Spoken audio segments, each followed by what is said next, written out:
Good evening everyone, welcome back to my channel. তো আজকেও তোমাদের সাথে শেয়ার করবো একটা নতুন রিক্রুটমেন্টের ভিডিও, যেটা হচ্ছে কন্ট্যাকচুয়াল রিক্রুটমেন্ট, আর এটা বেরিয়েছে হচ্ছে ঝাড়গ্রাম থেকে। তো ভিডিওতে যাওয়ার আগে একটা রিকোয়েস্ট করবো তোমাদের কাছে, অবশ্যই চ্যানেলটাকে সাবস্ক্রাইব করে রেখো। তোমরা যারা নতুন আছো আমার চ্যানেলটাকে নতুন খুঁজে পেয়েছো বা নতুন একদিন দুদিন দেখছো, চ্যানেলটাকে সাবস্ক্রাইব করছো না, ভিডিও দেখছো অথচ চ্যানেলটাকে সাবস্ক্রাইব করছো না, তাদের কাছে রিকোয়েস্ট করবো প্লিজ ভিডিওটাকে পুরোটা দেখো আর চ্যানেলটাকে সাবস্ক্রাইব করে রেখো।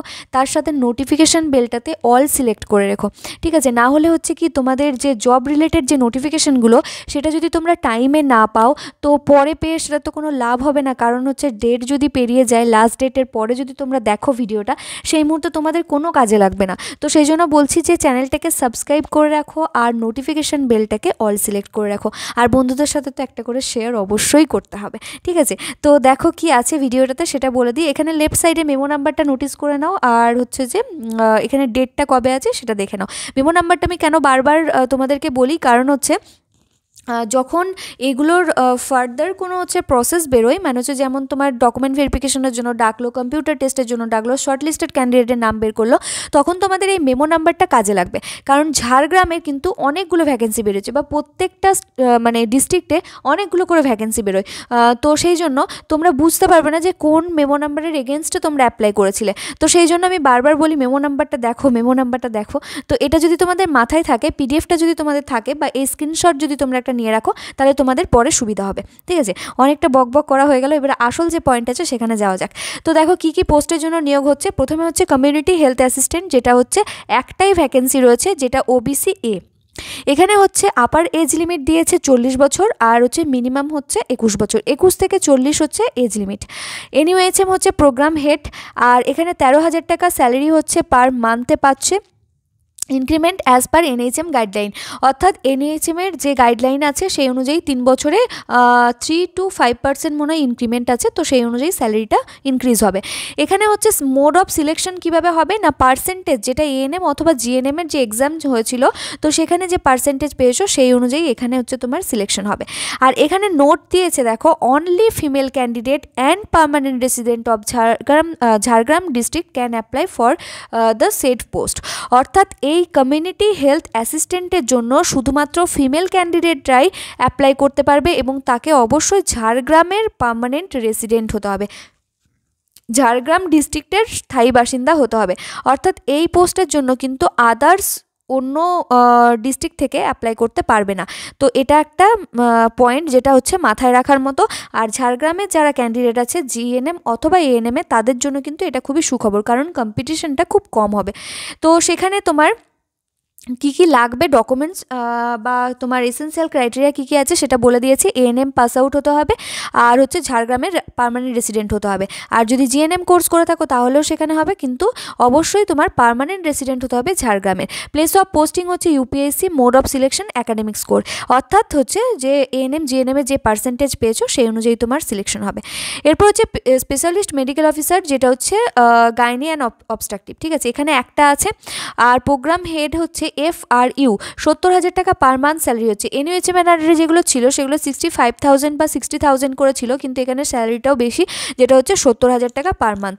এখানে হচ্ছে তোমার অ্যাকাডেমিক মোড অফ সিলেকশন হচ্ছে অ্যাকাডেমিক, অর্থাৎ যে নাম্বার আছে সেই বেসিসে হবে। তোমাদের যদি কোনো দাদা দিদি ভাই বোন যারা হচ্ছে তোমার নিউলি পাস আউট হয়েছে, তো তারা যদি জব খুঁজছে, তাহলে কিন্তু এই জবটা তাদের কাছে তোমরা রেকমেন্ড করতেই পারো, ঠিক আছে? তো ভিডিওটাকে শেয়ার করে দিও যাতে তারা নোটিফাইড হয়ে যায়, আর হচ্ছে যে চ্যানেলটাকে অবশ্যই সাবস্ক্রাইব করে দিতে বলো, এটাই রিকোয়েস্ট তোমাদের কাছে। তো এখানে হচ্ছে এসেন্সিয়াল ক্রাইটেরিয়া দেওয়া আছে। এমবিবিএস পাস আউট হতে হবে, সেটা হচ্ছে পোস্ট গ্র্যাজুয়েট ডিগ্রি থাকতে হবে, যেহেতু গাইনি অবস্ট্রাকশনের উপর স্পেশালাইজেশন লাগবে সেই জন্য। আর হচ্ছে যে পার্মানেন্ট রেসিডেন্ট হতে হবে ওয়েস্ট বেঙ্গলের, ঠিক আছে? আর লোকাল ল্যাঙ্গুয়েজটাকে জানতে হবে। পার্মানেন্ট রেসিডেন্ট তোমার ওয়েস্ট বেঙ্গলের হতে হবে, এটা একটা ক্রাইটেরিয়া, কিন্তু এটার জন্য ঝাড়গ্রামের রেসিডেন্ট হওয়ার দরকার নেই, এটা ওয়েস্ট বেঙ্গলের যে কোনো ডিস্ট্রিক্টের candidate applicable for this post, okay? তো এখানে হচ্ছে বাকি এখানে দেখো অ্যাকাডেমিক স্কোরটা কীভাবে ডিভাইড করেছে। এমবিবিএসের জন্য 80, আর হচ্ছে পিজি পোস্ট গ্র্যাজুয়েটের জন্য বা ডিএনবির জন্য 20 নাম্বার রেখেছে ওরা। তারপর হচ্ছে তোমার স্পেশালাইজেশন চেয়েছে পেডিয়াট্রিকের ওপর, মেডিকেল অফিসার, সেখানেও 70,000 টাকা স্যালারি আছে। বাকি যা যা ক্রাইটেরিয়া আগেরটাতে বললাম, সেম ক্রাইটেরিয়া এখানেও মানে আছে, অর্থাৎ ওয়েস্ট বেঙ্গলের পার্মানেন্ট রেসিডেন্ট হতে হবে ক্যান্ডিডেটকে, আর তার সাথে লোকাল ল্যাঙ্গুয়েজটাকে জানতে হবে। ঠিক আছে, তারপরে বলছে যে ক্লিনিক্যাল সাইকোলজিস্ট, এখানে হচ্ছে তোমার প্রোগ্রাম হেড যে আছে সেটা, প্রোগ্রাম হেড মানে কোন প্রোগ্রামের আন্ডারে পড়ছে, NMHP, 30,000 স্যালারি হচ্ছে, আর ইনক্রিমেন্ট হচ্ছে NHM এর গাইডলাইন অনুযায়ী হবে। তো এটার যে ক্রাইটেরিয়া আছে সেটা এখানে দেখে নিয়ে একবার। তো এটার জন্য হচ্ছে এমফিল থাকতে হবে, যেটা হচ্ছে ক্লিনিক্যাল সাইকোলজিতে অর মেডিকেল আর সোশ্যাল সাইকোলজিতে যদি তোমার মাস্টার্স করা থাকে তাহলে হচ্ছে অ্যাপ্লিকেবল। ঠিক আছে, applicant must be permanent resident of West Bengal, আর হচ্ছে must have knowledge in local language. এটাই হচ্ছে, এই দুটো হচ্ছে ক্রাইটেরিয়া। ঠিক আছে, একমাত্র প্রথমের যে পোস্টটা ছিল তোমার হচ্ছে যে কমিউনিটি হেলথ অ্যাসিস্ট্যান্টের, সেইটা বাদ দিয়ে বাকিগুলো কিন্তু বাকি ডিস্ট্রিক্টের ক্যান্ডিডেটরাও মানে অ্যাপ্লাই করতে পারো, তো সেটাতে ঘাবড়ানোর কিছু নেই। মোড অফ সিলেকশন এখানে দিয়ে দিয়েছে, নাম্বারের যে ভেরিয়েশনটা তোমার ডিভাইডেশন করেছে সেটা এখানে বলে দিয়েছে, সেটা দেখে নিও। আর এখানে হচ্ছে মেডিসিনের স্পেশাল এমও চাইছে, যেটা 15 ফিনান্সের আন্ডারে আছে। এখানে হচ্ছে এটা পার্ট টাইম জব, যেটা হচ্ছে যে সপ্তাহে 3 দিন ডিউটি করতে হবে, পার ডে 3,000 টাকা তোমার দিচ্ছে ওরা। ঠিক আছে, তো স্যালারি বলতে পারো, সপ্তাহে 3 দিন ডিউটি করতে হবে। এটাও হচ্ছে যে সেম একাডেমিক যে স্কোর আছে সেটার ওপরই এখানে নাম্বারটা ভাগ হবে। আর তারপর হচ্ছে পেডিয়াট্রিক্স, এর ওপরেও 15 ফিনান্সের আন্ডারে নিচ্ছে, এটাও হচ্ছে পার্ট টাইম, যেটা হচ্ছে সপ্তাহে 3 দিন ডিউটি করতে হবে, পার ডে 3,000 টাকা করে।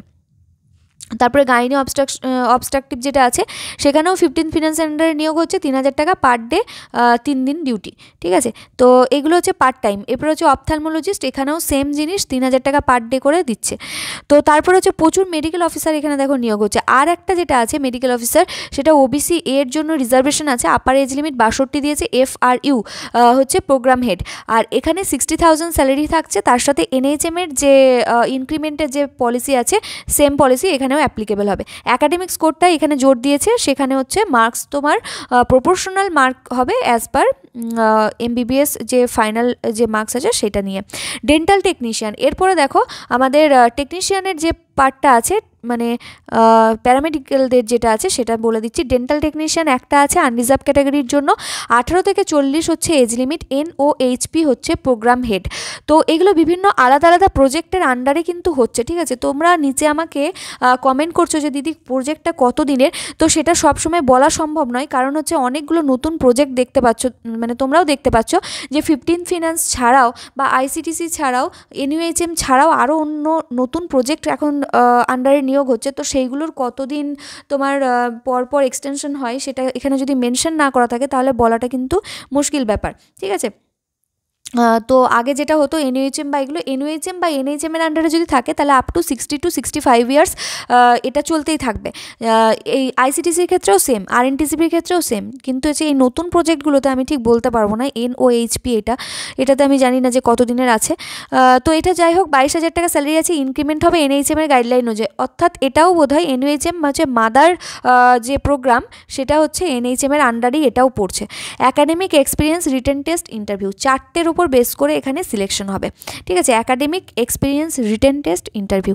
এবারে হচ্ছে যে কোয়ালিফিকেশান যেটা চাইছে সেটা দেখে নাও, পাস করতে হবে হায়ার সেকেন্ডারি 10+2 WBCHSEর তোমার হচ্ছে যে বোর্ড থেকে, আর তার সাথে 2 বছরের ডিপ্লোমা কোর্স ডেন্টাল টেকনোলজিতে, আর হচ্ছে ভ্যালিড রেজিস্ট্রেশন থাকতে হবে ওয়েস্ট বেঙ্গল ডেন্টাল কাউন্সিলের আন্ডারে, 1 year experience after acquiring diploma in West Bengal government hospital or clinical establishment, অর্থাৎ ওয়ার্কিং এক্সপিরিয়েন্সও এখানে চেয়েছে, যে জন্য তোমার একটা মার্কসও রয়েছে, আর হচ্ছে লোকাল ল্যাঙ্গুয়েজে তোমার এফিসিয়েন্সি থাকতে হবে।